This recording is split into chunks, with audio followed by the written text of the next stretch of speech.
I believe it was the first time that Auntie Denise traveled to America.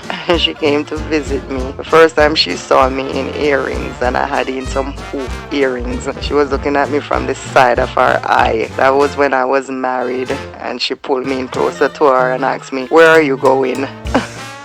Big grown woman, she asking, "Where are you going?" And I said to her, I said, fix your face. Why your face look like that?" And she said, "Me ask you a question, where are you going?" And me kiss her upon her forehead and tell her, say, "I'm going on the road with Anthony, Ricardo and Khadija to go buy Ricardo and Khadija's clothes for school." And then tell her, I say, "I love you." And she say, "I love you too. Wanna be safe on the road."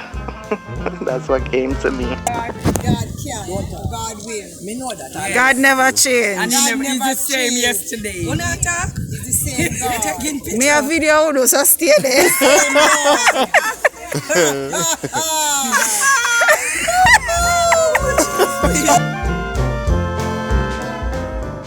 Aunty Denise was steadfast, unmovable in her faith.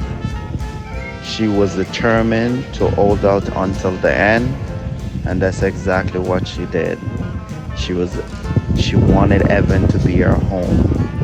She knew about Christ, and she wasn't going to let anything deter her from seeing him face to face.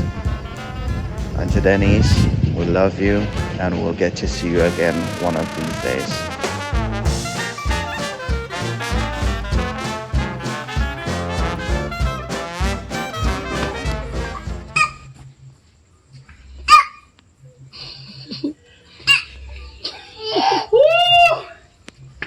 Mercy.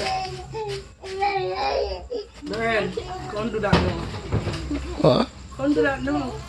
I passed my exam at the GSAT it was at the time, and I passed for and high school. It was one of my choice, but it was, the one that God wanted me to go to. I passed. At the time, Mommy was pregnant, the youngest one, Odin. And then he said, "Pinky, don't worry. No bill Nisha uniform. No buy her shoes for school. So the only thing I need to do is buy her book them and pay school fee, whatever." Then I and Simone go to home. Buy the material, she come home, and Denise don't know about sewing, She don't know anything about sewing. So she started it from the bottom come to the top. And that's how she built it. Because it was just a tunic dress business. So she just started it, and then, she completed it. So she just cut it and then she just put it on. And to show you how she never knew anything, I started 7th grade first form with one sleeve off. After every minute be putting it up because she take the measurement.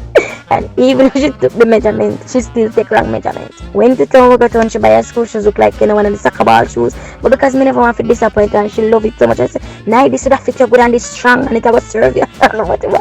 So we just say, alright, even though me never really love the shoes, but because, she volunteered and we walk in a town and me the exhausted because every shoes that she did I pick me did I say no. And then she said this one, but it was, and to tell them, it wasn't the best one out of all of them. But because we were exhausted, I went with it.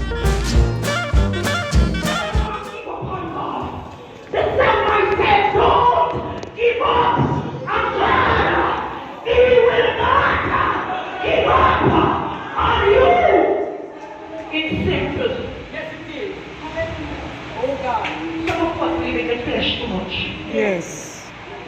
When we talk about the flesh, we don't mean sex. Yes. Ah, God Almighty. Some of us live in the flesh too much. And some of us have pity party too much.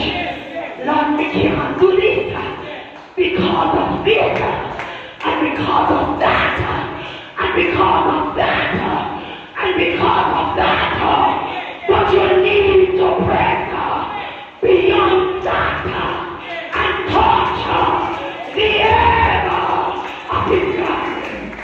It was the summer of 2021, specifically in July. I remember I had took my family. We had went to New York to go visit, my mom and my dad and my brothers. And that summer, I believe Dejanay was there that summer. And I remember Aunty Denise had came up the day before I had to leave. And, she surprised everyone because no one expected her. No one knew she was coming, and everyone was happy to see her.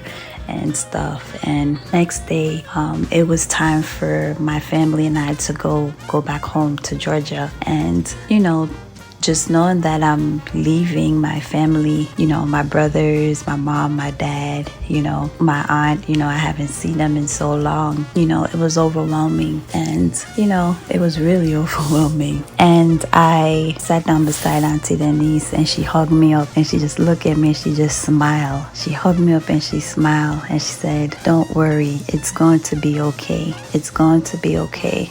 You will be okay." I was dealing with a lot, but I don't really speak too much on it, but it's almost as if she can see it on me, and she just continued to say that I will be okay. And as doing so, she began to sing. I don't remember the name of the song that she was singing, the praise and worship song. And then we all began to sing right there in Vassal's house. And, we sang the song, and then shortly after we began to pray before we began our journey. And after that, I felt a little bit of a relief because, it was just like a sense of peace that came over me, when she said that, it will be okay, I will be okay. And she just continued to hold me. And she gave me a big hug and said, "You'll be okay, my niece, you'll be okay. It's going to be okay." And I'll never forget those words, just hearing those words uttering from her mouth, even till this day, even if I'm going through something, it's just a constant reminder that you will be okay. You will be okay. Aunty Denise, you'll never be forgotten. You'll never be forgotten. And I promise that one day I shall see you again.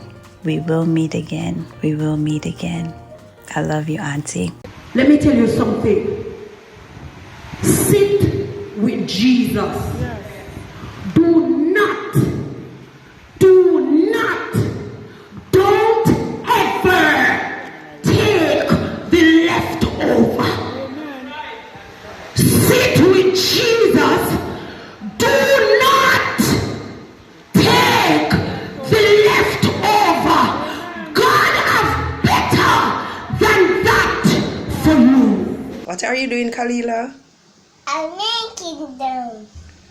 You're making dumpling? Yeah. Okay, who you cooking it for? For Mama. You're cooking it for Mama? Yeah. Okay.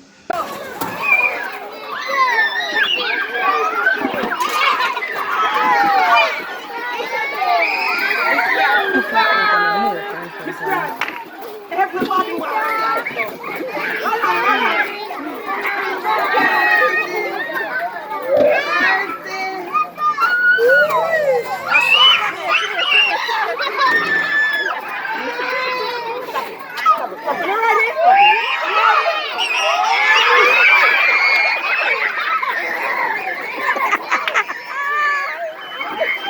Judge me.